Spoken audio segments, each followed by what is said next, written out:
What's up, y'all? It's your boy eBay Fight Predictions in the building, and this is your Jingliang versus Tony Ferguson breakdown. I love this fight. Tony's going up to welterweight. Lee defending that welterweight spot against a high-profile name in a co-main event spot. I think this fight's gonna be a good fight. I think Tony's actually gonna do good. I don't have him winning necessarily. It's hard for me to pick him to win because of the age, but I actually think this is gonna be a good fight for Tony. I could see him winning. I really could. There's just something about Lee, and even we're gonna talk about the record thing, but there's just something about Lee that just tells me he might lose this fight. I'm gonna be honest with you. I'm picking Lee here to win this fight and probably kill Tony Ferguson. But man, if Tony survives that first round and is able to get Lee tired and create some scrambles, I don't know. He has a chance here. I honestly do think he has a chance, and we might see old Tony come back and get the victory here. And I'm not gonna lie. I'm actually kind of rooting for him here to get the W because he's been kind of respectful lately. So I'm like, you know what? It's weird. It's like I don't have no problem with this guy. It's just when every time he opens his mouth, he says something retarded about Daniel Cormier, and it's just like, all right, bro, like you can go rot in hell. like I'm done feeling bad for you. But yeah, man, it is what it is. This is a great fight. I think both guys are going to come and bang. And the best thing about this fight for Tony is that he's dealing with a stand-up fighter who's not going to wrestle him. So it's a good fight in that aspect. But we know Tony's toughness and his durability might be coming into question coming off that first KO loss to Michael Chandler. So, yeah. But in terms of stats, man, where is Li Jingliang ranked? I think he is ranked number 14 in the world. Obviously Tony, where's Tony ranked? And Tony is ranked number 11 at lightweight. Lee comes a record of 19-7. He's fighting out of Sanford MMA. No, it's all Kill Cliff something, right? I'm gonna call it Sanford. I don't know what it's called now. Sanford MMA, age 34, height of 6 foot, and reach 72. Tony Ferguson has a record of 25-7. Is fighting out of Jackson Wink, Jackson Wink.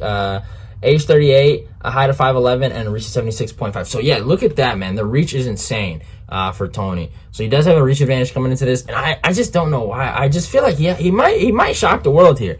But man, it's a good fight though. It's a really good fight. But let's talk about Tony Ferguson, man. He's been on a decline, but at one point in his career, he was 12-0, had a 12-fight win streak.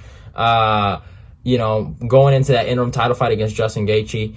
Some people felt like he got screwed, and hey, man, shit happens. And there's a part of me that felt like he kind of got shafted, and there's some bullshit that happened in his career that kind of, is the reason why he never reached the potential he could have reached. And it is what it is, right? Pullouts. If it was him, goddamn falling on wires or whatever happened in that situation. Maybe just the way he would talk is another reason. But Tony, for a lot of these people, were the people's champion. And a lot of these people that grew up young in life kind of grew up with Tony. So that's why you see this love for him. Me, I didn't grow up with Tony. I was kind of I was still MMA fan, but I didn't really grow up with him. I was already in MMA. I was already a fan of MMA, and I saw him come up, but I didn't grow up with him. I wasn't a kid watching Tony Ferguson. I see a lot of these people. My love for Frankie Edgar is kind of like their love for Tony Ferguson, right? And I'm not trying to say Frankie this or Tony that. I'm not trying to compare careers. But what I'm saying is that that's how much they love this guy. And I've never seen a guy get that much love. And there's a part of me that I respect that. I really do. Tony Ferguson has some real fans. But if you look at what he's accomplished in his career, man, he has that win over Yves Edwards. He did lose to Michael Johnson back in the day. Beat Danny Castillo, Abel Trujillo, Gleason Tebow, Josh Thompson with a good win. Edson Barboza, Lando Venata, Rafael Dos Anjos was a great win for him. Probably his best win.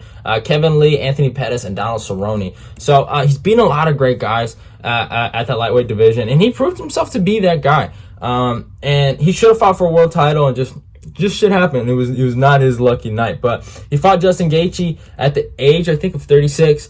And I just had this good feeling that Justin was going to be the one to end the nonsense. And Justin really exposed him for his lack of defense, head movement, a lot of things, right? And I've always felt like that about Tony. Look at his fights. Kevin Lee, he got dropped. Against Pettis, he got dropped. You know what I'm saying? Against Lando Venata, he got dropped. He was getting hurt in a lot of these fights where these guys could have capitalized and they could have got him. His toughness prevailed, but and his and his jiu-jitsu, but I'm it's hard to say what he has is like really good jiu-jitsu. What I call it is opportunistic jiu-jitsu, and where you catch guys, right? And that's how I looked at it. And all those things prevailed, but when he fought Justin Gaethje, I was telling people that shit stops in this fight. You know, that shit ends in this fight. And Justin completely dominated him for the 5 rounds. Well, I mean, no, I shouldn't say he dominated him. I thought Justin won the first round. The second round was pretty close, and then Tony got the knockdown. So he didn't dominate him. I didn't have it 2-2 going into the 5th, which is fucking crazy. How some people have it. I had it 4-1 at the end of that 5th round. Going into that 5th round, it was going to be 4-1 anyway. But yeah, it was 3-1 going into. It is what it is at the end of it. Like, it's over, but hey. But yeah, Justin was having his way with Tony Ferguson and just destroying that guy. And I felt like he exposed it. And then Charles Oliveira exposed the wrestling aspect that I didn't even see coming. He out-grappled him. He took him down at will. And he exposed the fact that Tony's takedown defense was very suspect. And I always felt like that was something I overlooked because of Tony's wrestling background. I was like, oh, this guy's a good wrestler. He wrestled with guys like Kevin Lee, Cody Stamen, all those guys. And those guys have good wrestling. So he probably has good wrestling. He just likes to strike. He's a good defensive wrestler. And maybe at one point in his career, he did have good defensive wrestling. You could say, oh, maybe Tony Ferguson forgot how to wrestle.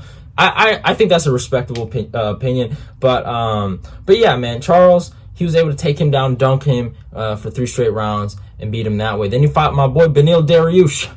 And we saw what happened. Almost broke that punk's ankle after he was talking that mess at the press conference. But yeah, man. Again, another wrestling heavy performance, completely dominated him there. And then against Michael Chandler, he looked amazing in the first round. I give him that. He was utilizing that reach, and I felt like Chandler played into that. Chandler came too close to him. And was trying to really take his head off with crazy shots, winging shots, you know. He would go, you know, he would throw that like jab to the head, cross to the body, and that's such a dangerous attempt. If you don't have the right timing, you're leaving yourself open to get caught with a cross, with a hook, anything that comes down the middle or around. And if your guard's not up, you're gonna get caught. And he got caught beautifully. And Tony used that reach against Chandler, and he got him. But Chandler showed an explosive takedown. So that shows me another thing: Tony's wrestling's not as good as I think it is. It's still not there. As much as I see him working on his wrestling, and he brought his old wrestling coach in, it's still not there, right? And that's just the thing. But going to that second round, he got fucking front kicked to hell. And that was one of the craziest knockouts of the year, man. And I lost my fucking mind when I saw that shit. I felt so bad for the guy, actually. Even though I was really plotting on his KO, and I wanted to see Chandler knock this dude out. So, because I felt like Tony fans needed to be truly humble. And I'm sorry for scratching my eye, but that's how I felt. But one thing I gained a lot of respect for how much love they have for the guy, and just all the support they showed for him after the fight. But he needed that, and he should have retired after that. I know it would have been a bad retirement for him, but in hindsight, he had a great first round. He did his thing, and he put on a good performance. I felt like he put on a better showing of himself in that first round than he has done on his other fights, dating back to the Justin Gaethje fight. So I thought maybe that was a fight he should have retired on. But he's going up in weight, which I actually like him going up in weight. That is a good thing for him, so he doesn't have to cut weight no more. But against a guy like Jingliang, it's a bad look. You know, he's gonna hurt. He's gonna hurt Tony, man. Jingliang is just a power puncher, good boxing, man, solid boxing fundamentals, good pace. He's very in and out, uses his footwork really well, and he can attack you at very different angles. And I like how he throws across. I just like how he just throws with intentions. And this kid can fight. He has some decent wins. Beat Frank Camacho. Lost to Jake Matthews, which, I mean, Jake Matthews is proven to be a decent fighter. Beat David Zawada. Beat Zaleski Dos Santos, who was on, at the time, when he beat Zaleski Dos Santos, I think Zaleski was on a 8 or 7 fight win streak, and he ended that, right? He was, let me look at this.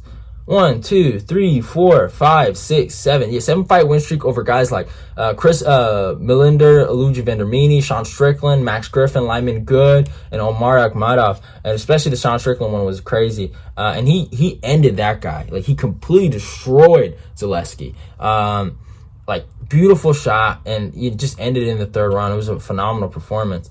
After that, he lost to Neil Magny, and that's one of the fights that I'm like, man, I'm tripping, because that fight, he has his excuses for that fight because of COVID and the camp situation, but man, Magny put on a pace on him, and he broke him. And that's just one of those things is that Tony's so good at, is that he can put a pace on guys. I mean, if G's not careful, he can get broken. Now, I don't see Tony going for takedowns, but he should, and he should implement some wrestling in this fight. And if he follows a good game plan, he can maybe win this fight. I'm telling y'all, Tony has a chance in this fight. I'm a little worried for Lee, but it is what it is. Then he fought Santiago Ponzinibbio, another guy on probably like I think an 8 or 7-fight win streak. Ended that, and oh my god, what a performance! He fucking knocked Ponzi the fuck out. It was insane. I was like, what the fuck?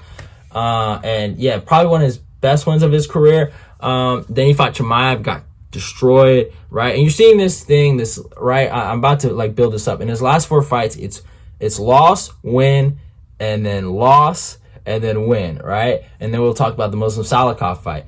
I was completely happy with this performance. This put complete joy. If you know me and you've been a fan of this channel for a minute, I hate Muslim Salikov. I think that guy robs Zaleski dos Santos, and I've been praying on his downfall for a minute. And man, did I get my fucking rightful justice for my boy Zaleski dos Santos in that fight with Jingliang when he knocked that man out to smithereens. And again, I'm telling you, the ability where I liked how he used the body jab. I feel like the body jab is something that's so underutilized in MMA. Like, I get it.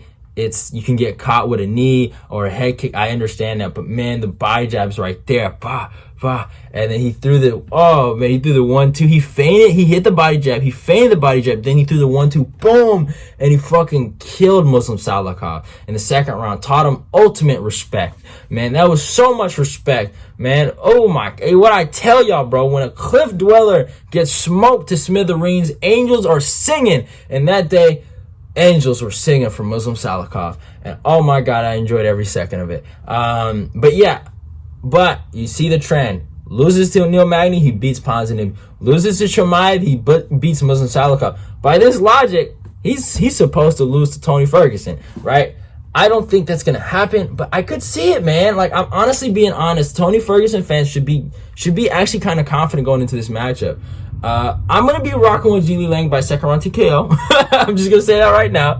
But if there ever is a guy that can catch a person slipping, that can test somebody's cardio, that can just almost get a win out of nowhere, it's Tony fucking Ferguson. He's been doing it his whole career.